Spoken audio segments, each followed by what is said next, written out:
দিল্লিকে লজ্জাজনকভাবে হারানোর জন্য গৌতম গম্ভীর দলে 3 বড় পরিবর্তন করতে চলেছে।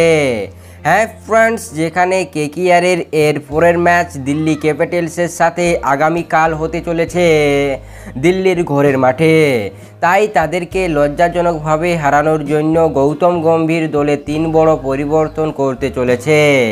হ্যাঁ ফ্রেন্ডস, যেখানে কেকেআর টিম কিন্তু আইপিএল 2024-এ দুর্দান্ত খেলছে, যেখানে তারা পরপর 2টি ম্যাচ জিতে পয়েন্টস টেবিলের দ্বিতীয় স্থান অধিকার করেছে।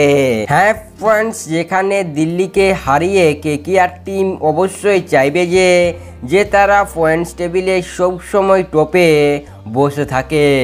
হ্যাঁ ফ্রেন্ডস, তাই দিল্লিকে হারানোর জন্য কোন 3 বড় পরিবর্তন করতে চলেছে কেকেআর মেন্টর গৌতম গম্ভীর তাদের দলে জানাবো এই ভিডিওতে, তাই ভিডিওটি শেষ পর্যন্ত দেখার অনুরোধ রইল। এবং কেকেআর টিমকে মন থেকে ভালোবেসে থাকলে, আইপিএলকে মন থেকে ভালোবেসে থাকলে অবশ্যই ভিডিওতে একটি লাইক দিয়ে চ্যানেলটিকে সাবস্ক্রাইব করে পাশে থাকা বেল আইকনটিকে অবশ্যই বাজিয়ে রাখুন, কারণ এই চ্যানেলটিতে কেকেআরের ছোট থেকে বড় আপডেট সবার আগে পেয়ে থাকবেন।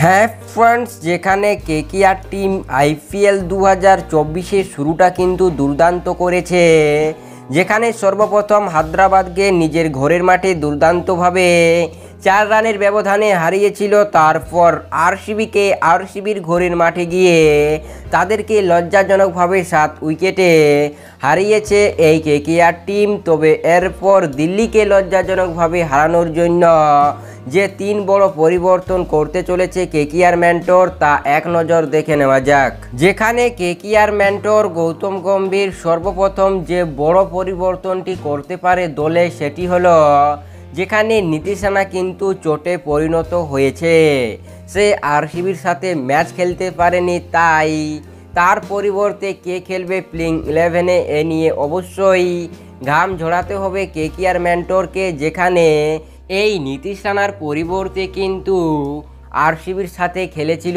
অনুকূল রয়, তবে তাকে বাদ দিয়ে এখানে মনীষ পান্ডেকে সুযোগ দিতে পারে এই ম্যাচের জন্য কেকেআর মেন্টর বলে শোনা গিয়েছে। যেখানে নীতিশ রানার পরিবর্তে কিন্তু দিল্লিকে হারানোর জন্য এই ম্যাচে মনীষ পান্ডেকে প্লেইং 11-এ সুযোগ দিতে পারে কেকেআর টিম। যেখানে নীতিশ রানার আঙুলের চোটের কারণে সে এই ম্যাচটি কিন্তু খেলতে পারবেনি, তাই তার পরিবর্তে মনীষ পান্ডেকে প্লেইং 11-এ সুযোগ দিতে পারে কেকেআর টিম। কারণ এই মনীষ পান্ডে কেকেআরের প্র্যাকটিস ম্যাচগুলিতে দুর্দান্ত ব্যাটিং করেছিল, তার পাশাপাশি সে কিন্তু রঞ্জি ট্রফিতেও ভালো খেলেছিল, তার জন্য তার ওপরে ভরসা দেখাতে পারে কেকেআর টিম এই নীতিশ রানার পরিবর্তে। তার পাশাপাশি কেকেআর টিম যে দ্বিতীয় বড় পরিবর্তনটি করতে পারে সেটি হলো কেকেআর টিমের স্টার ক্রিকেটার ও আইপিএলের সবথেকে দামি ক্রিকেটার মিচেল স্টার্ককে বাদ দিয়ে তার পরিবর্তে দুষ্মন্তা চামিরাকে প্লেইং 11-এ সুযোগ দিতে পারে কেকেআর টিম। কারণ এই মিচেল স্টার্ক কিন্তু একদম জঘন্য পারফরম্যান্স করেছে প্রথম 2টি ম্যাচে। হ্যাঁ ফ্রেন্ডস, এই মিচেল স্টার্কের অতিরিক্ত খারাপ পারফরম্যান্সের কারণে তার ওপরে অবশ্যই ভাবনা চিন্তা করবে কেকেআর মেন্টর গৌতম গম্ভীর এবং তাকে বাদ দিয়ে তার পরিবর্তে দুষ্মন্তা চামিরাকে প্লেইং 11-এ সুযোগ দিতে পারে কেকেআর টিম বলে শোনা গিয়েছে। যেখানে এই মিচেল স্টার্কের থেকে অবশ্যই ভালো বোলিং করবে দুষ্মন্তা চামিরা। হ্যাঁ ফ্রেন্ডস, তার পাশাপাশি কেকেআর টিম যে 3 নম্বর বড় পরিবর্তনটি করতে পারে এই দিল্লিকে হারানোর জন্য, সেটি হলো যে কেকেআরের স্টার ফাস্ট বোলার সাকিব হুসেনকে প্লেইং 11-এ সুযোগ দিতে পারে কেকেআর টিম, যে কোনো একজন স্পিনারকে বাদ দিয়ে। কারণ দিল্লির মাঠে বেশিরভাগ ফাস্ট বোলার কাজে লাগে, তাই এই বড় সিদ্ধান্ত নিতে পারে কেকেআর মেন্টর।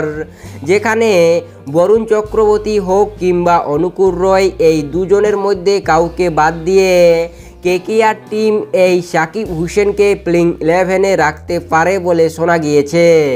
যেখানে সুনীল নারিন থাকবে প্লেইং 11-এ, তার পাশাপাশি বরুণ চক্রবর্তী না হয় অনুকূল রয়কে রাখবে একজনকে, আর একজনকে বাদ দিয়ে এই সাকিব হুসেনকে প্লেইং 11-এ সুযোগ দিতে পারে কেকেআর মেন্টর বলে শোনা গিয়েছে। কারণ দিল্লির মাঠে ফাস্ট বোলার বেশি কাজে লাগে। হ্যাঁ ফ্রেন্ডস, এই ছিল 3 বড় পরিবর্তন যেগুলি করতে পারে দিল্লিকে লজ্জাজনকভাবে হারানোর জন্য। তবে দিল্লিকে হারাটা অত সহজ হবে না, কারণ দিল্লি চেন্নাইয়ের মতো টিমকে হারিয়েছে। তাই এই বিষয়ে আপনাদের কি মতামত অবশ্যই কমেন্ট সেকশনে লিখে আমাদের জানাতে ভুলবেন না। তাই আপনাদের সম্পূর্ণ ভিডিওটি দেখার জন্য অসংখ্য ধন্যবাদ।